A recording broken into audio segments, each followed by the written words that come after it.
Relationnellement Vôtre, un podcast pour votre épanouissement relationnel qui tient compte de vos dimensions physiques, psychologiques et spirituelles. Bienvenue pour ce 8e épisode de la rubrique Questions de connexion, une rubrique où médecine, psychologie et spiritualité s'articulent afin de contribuer à votre santé tant personnelle que relationnelle. Nous continuons la série d'épisodes en réponse à vos questions et donc ce mois-ci, l'épisode est en lien avec la question abordée ces dernières semaines sur la manière d'entretenir la relation avec un proche membre d'une secte. C'est en compagnie de Willem, leader spirituel, que nous allons vous partager des éléments de réponse. Bonjour Willem. Bonjour Kelly. La question à laquelle nous allons tenter de répondre, c'est comment éviter que la spiritualité érige des murs dans nos relations. Merci Willem de m'aider à traiter cette question qu'on pourrait qualifier d'actualité. Il est vrai que le domaine des croyances, de la foi, est une démarche personnelle au retentissement multiple sur le plan relationnel.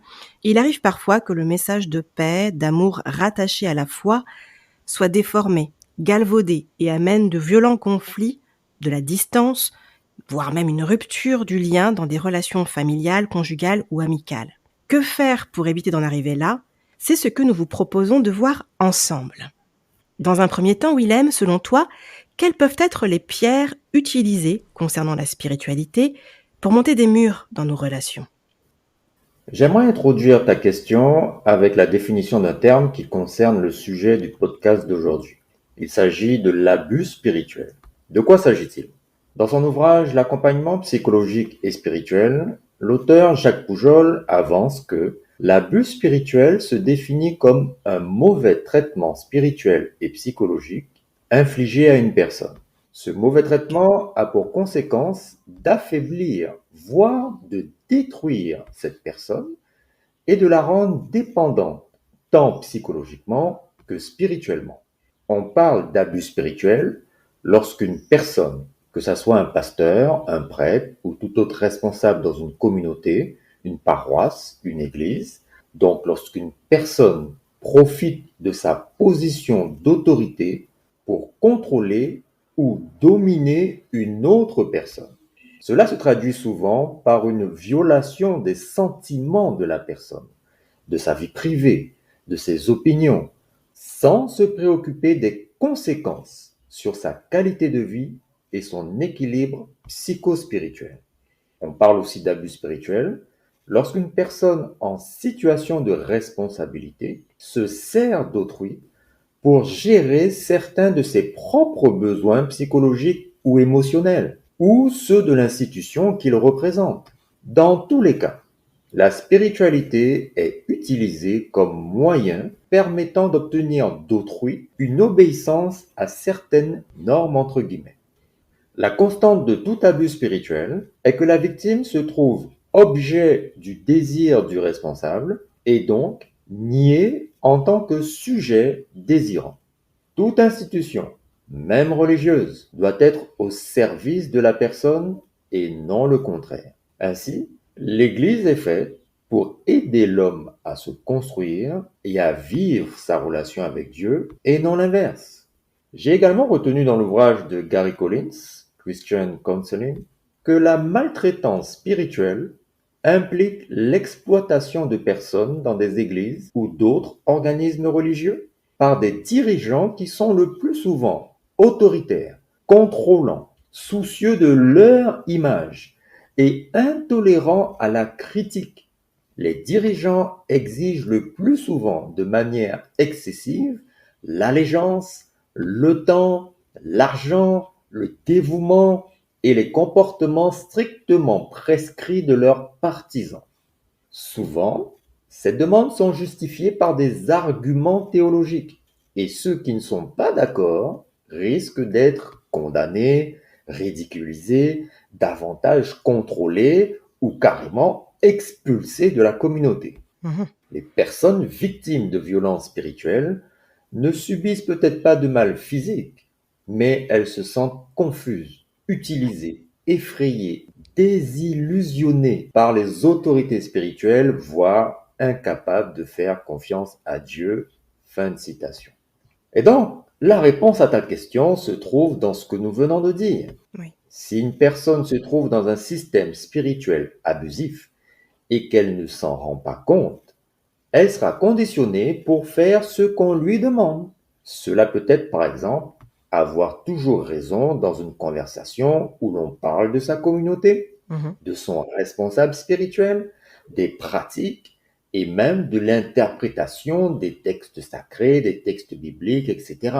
Eh oui. Cela peut aussi prendre la forme d'une manipulation pour imposer un point de vue, imposer l'obéissance à une règle, Mhm. à un commandement, ou forcer l'interlocuteur à faire les mêmes choix. Ouais.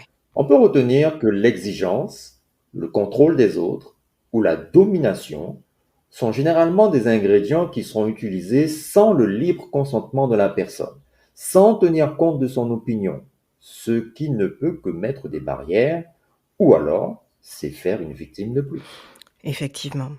Et c'est vrai que le consentement est essentiel. Le libre arbitre est une notion fondamentale lorsqu'on veut prendre soin de nos relations. Oui. Merci Willem. Alors, les divergences religieuses sont au cœur des conflits à diverses échelles, même la plus petite soit-elle, hein, que ce soit à l'échelle d'une famille ou d'un couple. C'est une évidence, les religions divisent. Mais la relation avec Dieu est-elle censée diviser?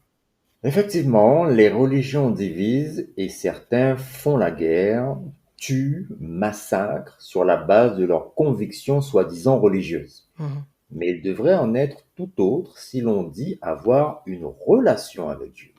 On peut lire dans la Bible une multitude d'invitations à avoir des relations interpersonnelles respectueuses et constructives. Gary Collins nous rappelle par exemple que Jésus, dans son enseignement, a condamné non seulement le meurtre, mais aussi le fait d'entretenir des pensées de colère envers autrui. Arrêtez de juger les autres, disait Jésus. Sinon, nous serons jugés de la même manière pour nos propres défauts et faiblesses. Plus tard, Paul exhortera les maris à aimer leurs femmes et de ne jamais les traiter durement. Il est demandé aux pères d'éviter d'hériter leurs enfants, de peur qu'ils ne se découragent. Les employeurs ont pour instruction d'être justes et équitables envers leurs employés. Aucune place n'est autorisée pour les abus ou le harcèlement des employés. Intéressant. Ailleurs, il est demandé aux croyants de se débarrasser de toute amertume, de toute rage, de colère, de paroles dures, de toute calomnie, ainsi que de toutes sortes de comportements malveillants. Au lieu de cela, il nous est demandé d'être bons envers les uns, envers les autres, compatissants, pardonnant mutuellement. On retrouve même des encouragements à traiter les parents âgés et les autres personnes âgées avec soin et respect. Il n'y a donc pas de place pour la maltraitance des personnes, quel que soit leur âge, leur sexe, leurs croyances ou leur situation sociale parmi les croyants. Mhm. Tous ces éléments décrivent des idéaux divins. Ils montrent que Dieu s'oppose aux abus et à tout ce qui peut diviser. Les personnes qui déclarent avoir une relation avec Dieu doivent être également opposées à toute forme d'abus et ou des comportements qui divisent les relations. Merci Willem. Du coup, quand il y a divergence en termes de foi, de croyance au sein d'une famille, d'une amitié, comment réussir à relationner en bonne intelligence? C'est là un point très important qui fait suite à tout ce que l'on vient de dire. Mhm. On peut ne pas être d'accord avec quelqu'un, avoir des opinions différentes et même être profondément opposé d'un point de vue conviction. Mais cela ne m'autorise en rien de vouloir du mal à cette personne, de vouloir lui imposer mon opinion ou mes convictions, encore moins d'entreprendre concrètement de lui faire du mal pour la punir ou lui démontrer qu'elle a tort. Et c'est un élément essentiel que tu soulignes là, Willem, parce que chercher à démontrer à l'autre qu'il a tort ou qu'on a raison, quel que soit le sujet, est fortement dommageable pour la relation. Où est la liberté de penser différemment, de voir différemment, de comprendre différemment? Dans une relation, l'objectif est d'amener l'autre à connaître qui on est, ce qu'il y a en soi, nos pensées, nos ressentis, nos idées, nos envies, nos croyances, sans pour autant les lui imposer. Chacun fait entendre qui il est, essaye de faire comprendre ce qu'il vit, en gardant en tête que chacun est libre d'être d'accord ou pas. Cette liberté est vraiment fondamentale pour entretenir des relations saines et équilibrées. On peut entendre et essayer de comprendre le point de vue de l'autre, même si on ne le partage pas. Oui, ça c'est tout à fait vrai. C'est donc un apprentissage relationnel qu'il est possible d'acquérir en respectant quelques principes simples. C'est ça. J'en ai regroupé 5, Ok, mais ce n'est évidemment pas une liste exhaustive ou figée. bien sûr. Et donc, dans une conversation où il y a divergence de croyances, de convictions en termes de spiritualité, chacun peut, point numéro un, exprimer ses idées, exprimer ses croyances, ses convictions à tour de rôle, sans se couper la parole. J'insiste sur le fait de ne pas couper la parole à son interlocuteur, car le faire régulièrement peut être le désir de lui imposer sa propre opinion C'est vrai. ou de dominer sur lui en ne lui laissant pas le temps et l'espace pour s'exprimer sereinement. Mhm. Point numéro 2. Chacun doit respecter l'opinion de l'autre sans condition. C'est important. Comme tu l'as dit, Kelly, on peut certes argumenter sur des points, mais sans chercher à amener l'autre à penser exactement comme nous et à faire comme nous. C'est ça. Point numéro 3. Faire tout ce qui nous est possible pour garder un climat de paix, de sérénité, de sécurité, qui encourage à garder une bonne relation avec la personne. J'insiste en disant que la personne en tant que telle est plus importante que mes convictions, plus importante que notre conversation, plus importante que le fait d'avoir raison. Et oui.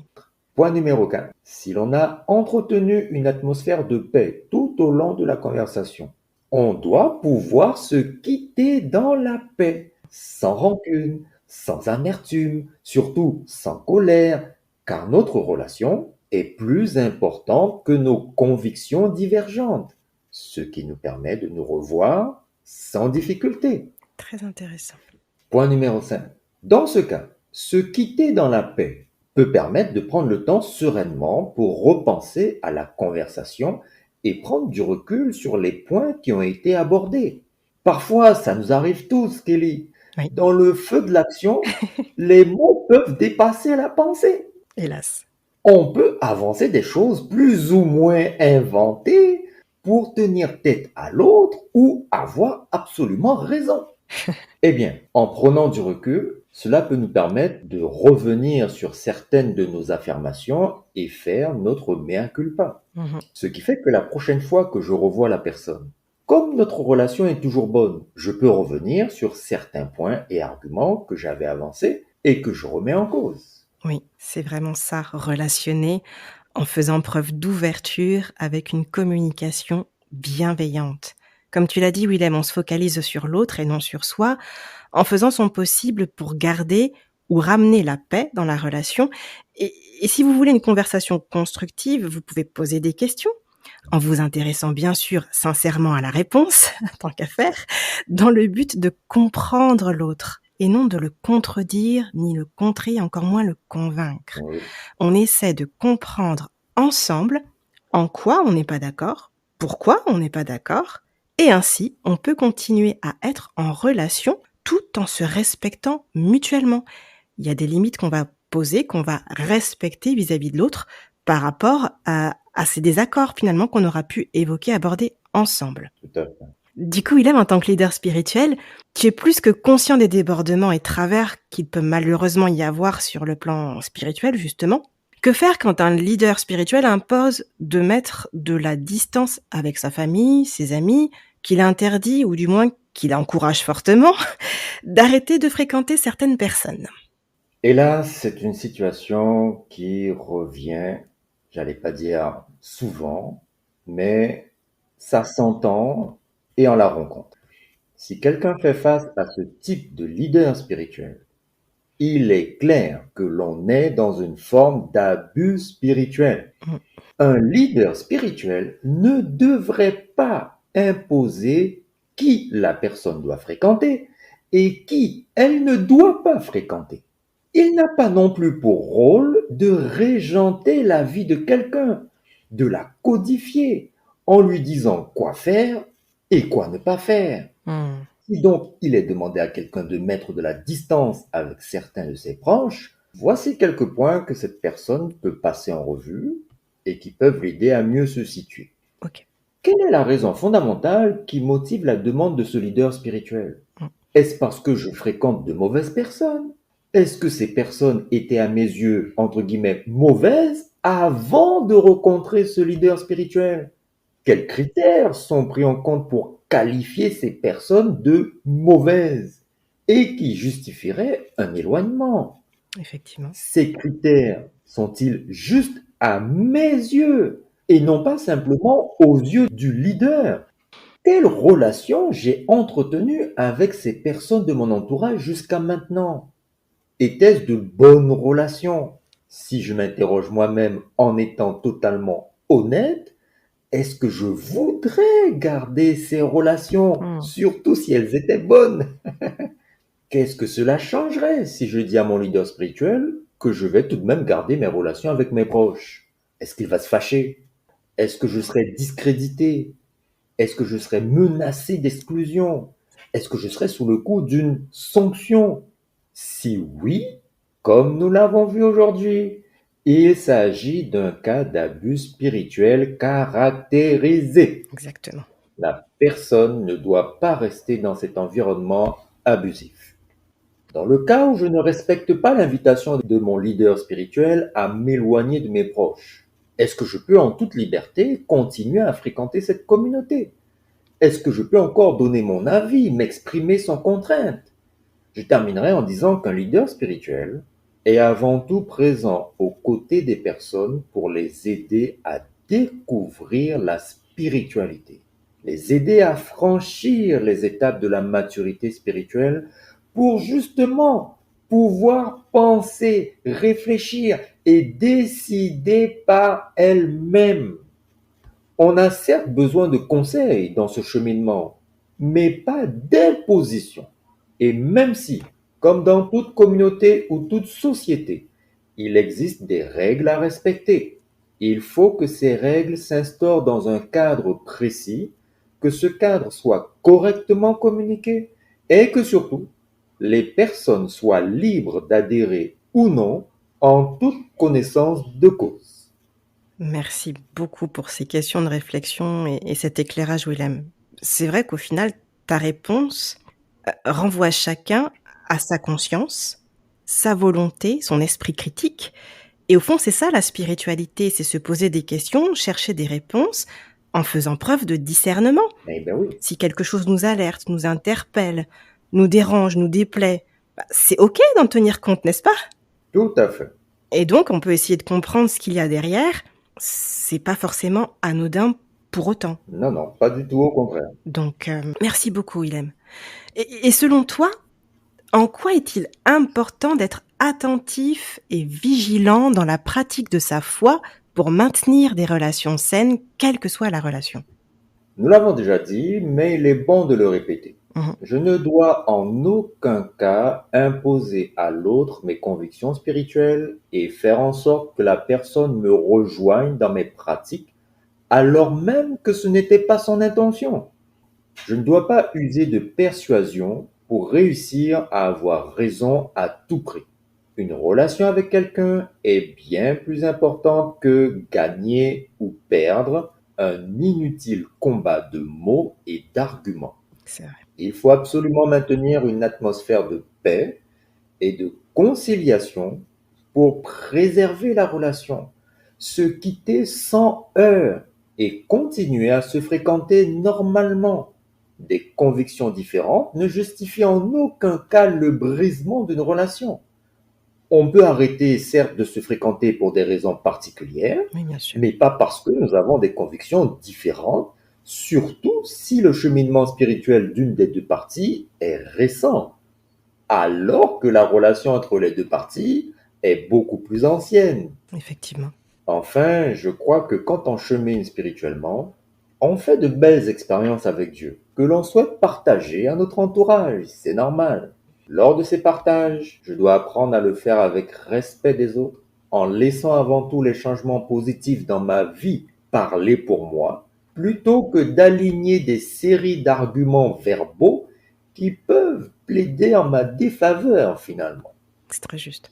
Il n'est pas interdit de prendre le temps avant de parler.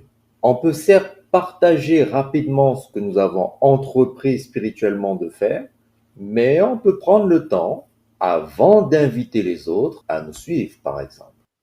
peut prendre le temps avant d'avoir une conversation approfondie avec notre entourage. Mmh. Et si entre-temps, les personnes de mon entourage ont remarqué des changements significatifs dans mon comportement, mes attitudes, mon langage, etc., il se peut que ce soit leurs questions qui amènent une belle conversation sur les raisons de ces changements. Et oui, Dans ce cas, la conversation qui suit ne peut être que belle, apaisante, passionnante, dans la paix et sans heurts. c'est exactement ça. Et franchement, une fois de plus, un grand merci à toi, Willem, pour les éclairages apportés. C'est d'une clarté et c'est si accessible. Merci beaucoup. Je pense que ça pourrait aider bien plus d'une personne. Le temps passe vite et nous sommes déjà arrivés à la fin de cet épisode. En tout cas, si cet épisode a été parlant et que vous aimeriez en parler à un professionnel, sachez que nous sommes plusieurs à pouvoir répondre à votre demande. Il vous suffit de nous la communiquer par mail à l'adresse relationnellementvôtre@gmail.com. Pour celles et ceux qui suivent le podcast, on se retrouve donc la semaine prochaine avec une nouvelle question d'auditeur qui sera abordée. Et pour celles et ceux qui s'intéressent à Questions de connexion, eh bien rendez-vous le mois prochain pour un nouvel épisode Relationnellement Vôtre.